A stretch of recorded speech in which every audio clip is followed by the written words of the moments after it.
అందరికీ నమస్కారం. శ్రీ ఆదిశంకరాచార్యులు వారు రచించిన సౌందర్యలహరి నుండి మనం నిత్యపారాయణగా చేసుకుంటున్న శ్లోకాల్లో ఈరోజు 26వ శ్లోకాన్ని పారాయణ చేసుకుందాం.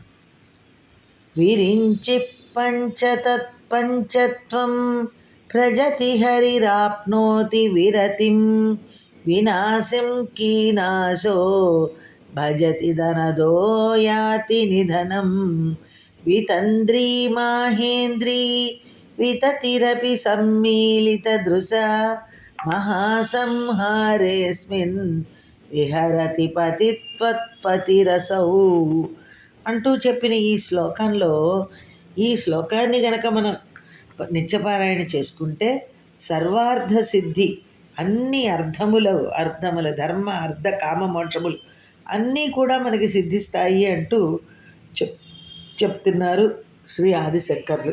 దీనికి అర్థం చదువుకుందామా?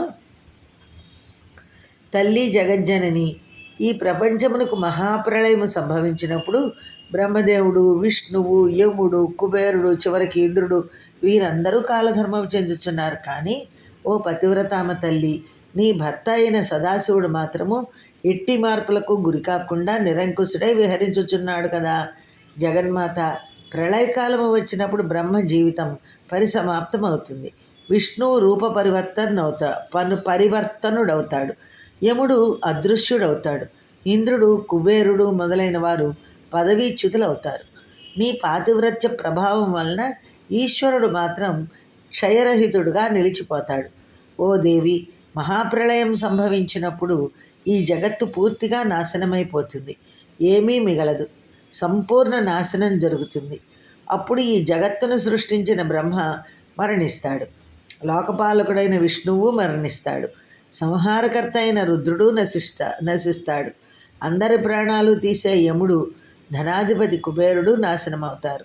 14 మంది మనువులు, ఆ మన్వంతరాల్లో గల ఇంద్రులు అందరూ నశించిపోతున్నారు. కానీ నీ భర్త అయిన సదాశివుడు మాత్రం ఏ అడ్డు లేక విహరిస్తున్నాడు అంటూ ఈ 26వ శ్లోకానికి అర్థం తెలియజేస్తున్నారు.